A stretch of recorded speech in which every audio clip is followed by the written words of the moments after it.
Hello guys, welcome back to my channel Arth mom reactions. मैं हूं ज्योति और वेलकम है आप सभी का मेरे चैनल में। अगर इस वीडियो के माध्यम से आप चैनल में नए जुड़े हैं तो प्लीज चैनल को सब्सक्राइब जरूर कीजिए। साथ में नीचे एक बेल नोटिफिकेशन है, इसको भी हिट कर दीजिए ताकि मेरे आने वाली हर वीडियो का नोटिफिकेशन आप सभी को सबसे पहले मिल जाए। इसी के साथ रिएक्शन वीडियो में हम लोग आगे बनाने वाले हैं अड़े बाबा के लेटेस्ट व्लॉग के ऊपर। गाइज मैं समझ नहीं पा रही हूँ कि एक दिन में दो तीन वीडियोज आ रही हैं और सभी क्रिएटर्स की आ रही हैं। अभी मैंने कल की ही व्लॉग्स पूरे नहीं देखे थे कि आज भी तीन वीडियोस आई हैं। सो मैं बहुत ज़्यादा पीछे चल रही हूँ, इसलिए मैंने सोचा कि लेटेस्ट वीडियो से शुरू करते हैं, उसके बाद वन बाय वन जैसे जैसे टाइम लगेगा हम बाकी वीडियोस के ऊपर भी रिएक्शन देंगे। सो अभी हम लेटेस्ट वीडियो पे बात करने वाले हैं अड़े बाबा की, जिसमें उन्होंने बहुत सारी शिकायतें, बहुत सारा एक इमोशनल ग्राउंड सेट किया है अपनी बात कन्वे करने के लिए कि उनकी बात डायरेक्ट उनकी मम्मी तक पहुंचे या फिर डायरेक्ट ऑडियंस तक पहुंचे। इसी वीडियो में हम लोग आगे बढ़ते हैं। तो वीडियो की शुरुआत कहाँ से होती है? वीडियो की शुरुआत होती है कि इसीलिए नहीं बोल रहे थे। तो मैं ये बोलना चाहूंगी कि चुप तो इस बार कोई भी नहीं था, इस बार कोई भी चुप नहीं था। और चुप्पी तो उस दिन ट्रेन के डब्बे से ही सबने तोड़ दी थी, राइट। ट्रेन के डब्बे के अंदर भादव के मेंढक टर टर करते हैं, साथ में खास फैमिली, वहीं से ये पूरी की पूरी चीजें बढ़ी हैं। वरना ये इतनी छोटी छोटी चीजें थी ना कि एक दूसरे को ताना मारते मारते ये लोग इस चीज को रिजॉल्व कर देते। और रही बात ऑडियंस की, ऑडियंस इनकी एनिवर्सरी सीरीज बहुत इंजॉय कर रही थी। बहुत न्यूट्रल रिएक्शन वीडियोस बन रहे थे जहाँ पे इनके मेकअप, इनकी एनिवर्सरी, हर चीज को अप्रिशिएट भी किया जा रहा था, सब कुछ बैलेंस चल रहा था। लेकिन वो ट्रेन वाली वीडियो के बाद से सोशल मीडिया पे एक अलग ही लेवल की नेगेटिविटी फैल गई। अब अगर किसी चीज की नेगेटिविटी फैली है तो गाइज यहाँ पे ऑडियंस भी दो हिस्सों में डिवाइड हो जाती है और इन क्रिएटर्स के साथ साथ ऑडियंस के बीच में भी एक वॉर छिड़ जाता है।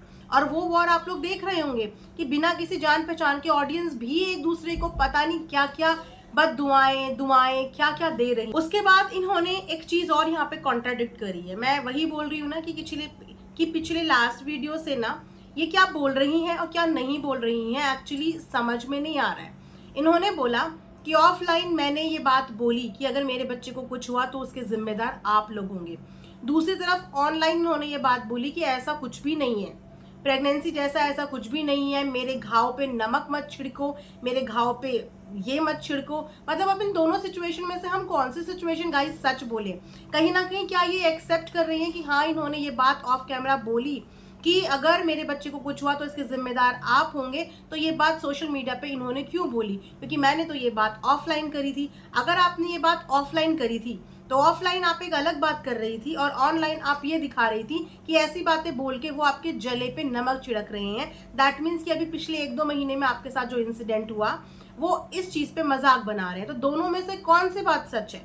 वो लोग मजाक बना रहे हैं या फिर आप जो उन्हें इस चीज के लिए जिम्मेदार ठहरा रही थी, इस बात में सच्चाई है? सबसे पहले तो हमें इस बात की क्लियरेंस ही नहीं मिल पा रही है कि प्रेगनेंसी है भी या प्रेगनेंसी नहीं भी है। और अगर प्रेगनेंसी नहीं है तो फिर सामने वाला इंसान जिम्मेदार कैसे है? और अगर प्रेगनेंसी है पे नमक कैसे छिड़क रहा है? हाँ, लेकिन यहाँ पे एक चीज जरूर मैं बोलूंगी कि अगर किसी की प्रेगनेंसी कंफर्म्ड है और अगर उसने ऑफिशियली इस प्रेगनेंसी को रिवील नहीं किया है तो बाकी लोगों को भी ये चीज रिवील नहीं करनी चाहिए। I mean, जो फैमिली के लोग हैं, राइट। अब रिएक्शन वाले या ऑडियंस कुछ भी बोले तो हम तो अपनी ऑब्जर्वेशन के हिसाब से यहाँ पे कुछ भी बोल सकते हैं, क्योंकि एज एन ऑडियंस हम यहाँ से वीडियो भी देखते हैं। बट अगर विद इन द फैमिली ये बात है और किसी की प्रेगनेंसी चल रही है तो आई थिंक ये बात सोशल मीडिया पे नहीं बतानी चाहिए। इसको सोशल मीडिया से आउट ऑफ सोशल मीडिया रखना चाहिए। लेकिन एनिवर्सरी में ऐसे बहुत सारे हिंट दिए, इतने सारे हिंट, जैसे कि मैं बता रही हूँ कि एडिटिंग इंसान के अपने हाथ में होती है। इंसान चाहे तो उस बहुत सारे पार्ट को एडिट भी कर सकता है, पर वो एडिट ही नहीं किया गया। उन्होंने एक बात बिल्कुल सही बोली कि अगर कोई बात ऑफ कैमरा हो रही है, यहाँ पे मैं इस बात से टोटली अग्री करूंगी कि अगर कोई बात ऑफ कैमरा हो रही है तो उसको ऑफ कैमरा ही मेंटेन करना चाहिए। और अगर आप उस बात को ऑन कैमरा लेके आ रहे हो तो उसमें कंसेंट जरूर होना चाहिए। ये एक बोलते ना, एक बात रखने वाली बात होती है। और शायद इसी वजह से जिस समय पे मनीषा और अड़े बाबा के बीच में कुछ चीजें बिगड़ी थी तो मनीषा ने भी इनको जो चीजें बोली थी वो ऑफ कैमरा ही बोली थी। अंबाला में जो कुछ बोला था या फिर सिवान में जो कुछ बोला था वो सब कुछ ऑफ कैमरा ही बोला था। लेकिन उस समय पे इन्होंने भी ऑफ कैमरा बात मनीषा के बारे में ऑन कैमरा बोली। और उस समय पे आप सब जानते हैं कि मनीषा एक कौन से फेज से गुजर रही थी, तो उस समय पे आपको भी इस बात का ख्याल रखना चाहिए था और आगे आने वाले टाइम पे भी आप सबको इस बात का ख्याल रखना चाहिए कि अगर कोई चीज़ आपके साथ ऑफ कैमरा हो रही है और अगर आपको अपने लिए वो चीज़ें बुरी लगती हैं कि मेरी ऑफ कैमरा बात बताने का हक किसी को नहीं है, जो कि एक्चुअली नहीं है, तो ऐसे ही आपको भी अगर आपके साथ कोई चीज़ ऑफ कैमरा हो रही है तो आपको भी वो चीज़ उस समय पे मेंटेन रखनी चाहिए थी। जिस तरीके से आज आपका लो फेज है या हाई फेज है, उस समय पे मनीषा का भी एक बैड फेज चल रहा था और आपकी एक वीडियो की वजह से उसकी पूरी छवि बिगड़ी थी। आपकी एक वीडियो की वजह से उस समय पे उसको बहुत ज़्यादा ट्रोलिंग का सामना करना पड़ा था और शायद वही कहीं ना कहीं रीज़न था कि उसके बाद से मनीषा कभी आपसे कनेक्ट हो ही नहीं पाई। हालांकि वो सब चीज़ें करने के बाद आप दोबारा उससे मिलने के लिए गए, वो मिली भी, उसने मिलने से मना नहीं किया, आपके भाई भी आपसे मिले, उन्होंने भी मिलने से मना नहीं किया, बट चीज़ें उसी समय से ना आप लोगों के बीच में काफ़ी बोलते हैं ना डिफरेंसेस क्रिएट हो चुके थे। उस इंसिडेंट के बाद एक्चुअली काफ़ी सारे डिफरेंसेस क्रिएट हो चुके थे।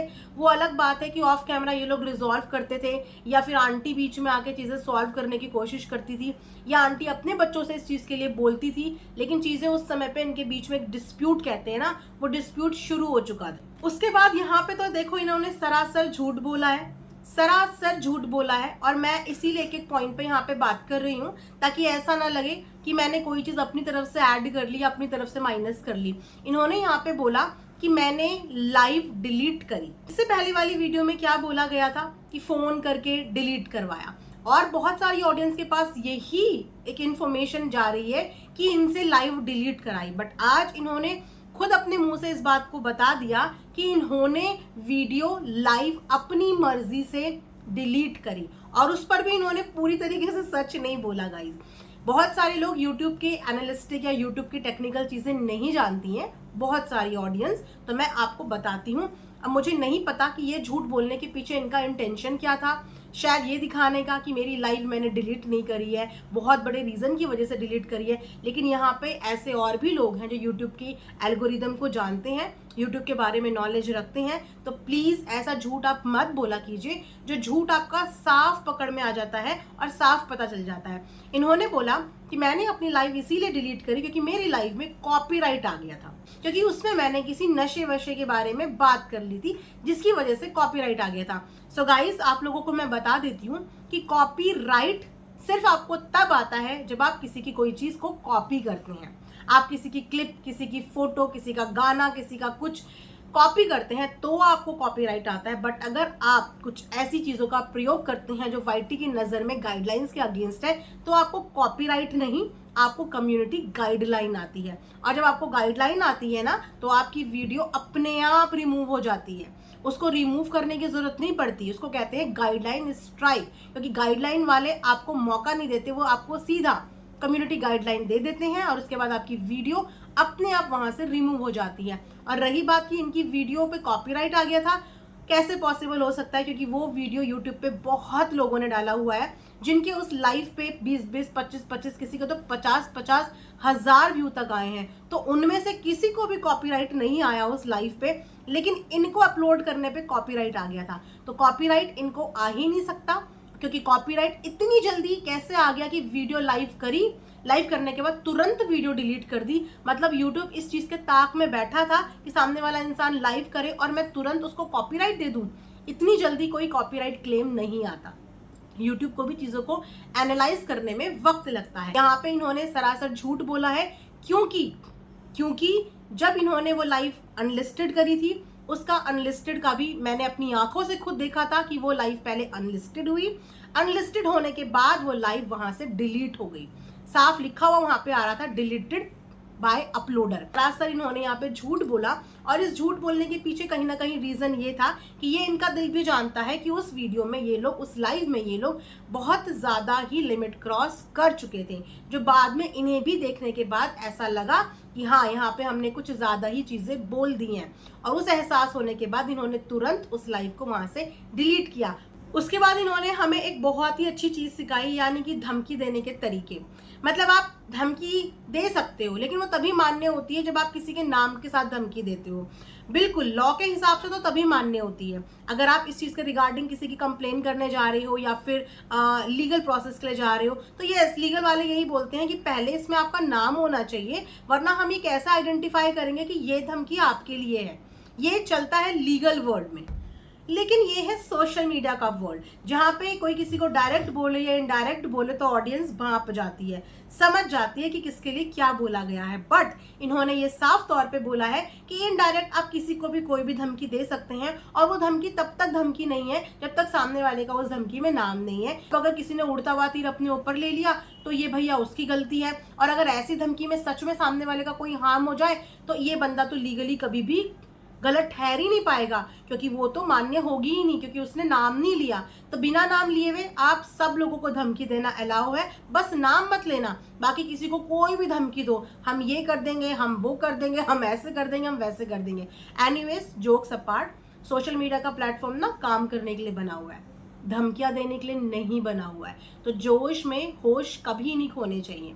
अगर आपको किसी के साथ कंट्रोवर्सी करनी भी है तो एक हेल्दी वे में करो, ताकि उसका इम्पैक्ट इस आम जनता के ऊपर ना पड़े। आज आधी से ज्यादा जनता के बीच में भी झगड़े हो रहे हैं, क्योंकि एक को एक का पॉइंट ऑफ व्यू सही लगता है, दूसरे को दूसरे का पॉइंट ऑफ व्यू सही लगता है, और कमेंट सेक्शन में एक दूसरे को बददुआएं तक दे रहे हैं। सोचिए, जिस जनता की कोई गलती ही नहीं, गलती है इतनी सी कि एक जनता एक इंसान को सही समझ रही है, दूसरी जनता दूसरे इंसान को सही समझ रही है, और इसकी वजह से वो आपस में ही लड़ रहे हैं। उनको ये समझ में नहीं आ रहा कि वो लोग तो लड़ रहे हैं, बट ये लोग तो वीडियो छाप रहे हैं, मोनेटाइज करके वीडियो बना रहे हैं। कोई ऐसा नहीं है इनमें से जो मोनेटाइज करे बिना वीडियो बना रहा हो। मोनेटाइज करके वीडियोस बना रहे हैं, और ये बोल के भी कि हम वीडियो नहीं बनाएंगे तब भी वीडियो बना रहे हैं, और आगे भी वीडियोस बनाते रहेंगे। तो मैं प्लीज ऑडियंस से इस बात की रिक्वेस्ट करूंगी कि आप लोग आपस में एक दूसरे से मत लड़िए, अपने ओपिनियन डंके की चोट पे रखिए।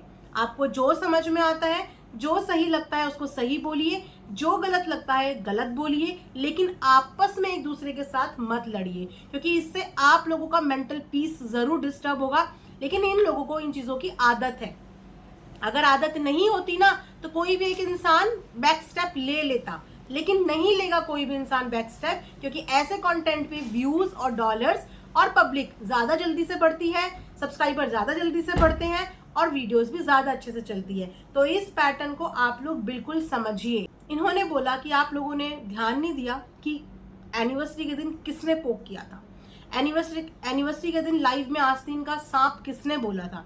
हाँ, आई अग्री कि बोला था, बट नीचे कमेंट सेक्शन में ऐसे बहुत सारे कमेंट आ रहे थे जहां पे पब्लिक ये लिख रही थी कि वो तो ऐसे निकले, वो तो वैसे निकले, और वो आपके लिए था भी या नहीं था। जैसे कि आपने बोला कि हमने धमकी दी लेकिन किसी के नाम के साथ नहीं दी, हमने तो किसी को नाम को कुछ बोला ही नहीं, और नाम ना लो तो कोई चीज मान्य ही नहीं है। तो जब आप अपने लिए ये चीज एप्लीकेबल कर रहे हो, तो सेम चीज अगर किसी ने आस्तीन का सांप बोला तो वो भी नीचे कमेंट्स पढ़ के बोल रहा था, आपने वो चीज अपने ऊपर क्यों ली? क्योंकि उस समय पे तो इंटरनेशनल जीजा भी टारगेट के निशाने में थे, इंटरनेशनल जीजा को भी लोग ऐसे ही बोल रहे थे, और तो और उनके घर का वो जो उनके साथ रहता था लड़का आशिक, उसको भी यही बोल रहे थे, और तो और सृष्टि दीदी को भी यही बोल रहे थे। तो सिर्फ आपने अपने ऊपर ये चीजें क्यों ली?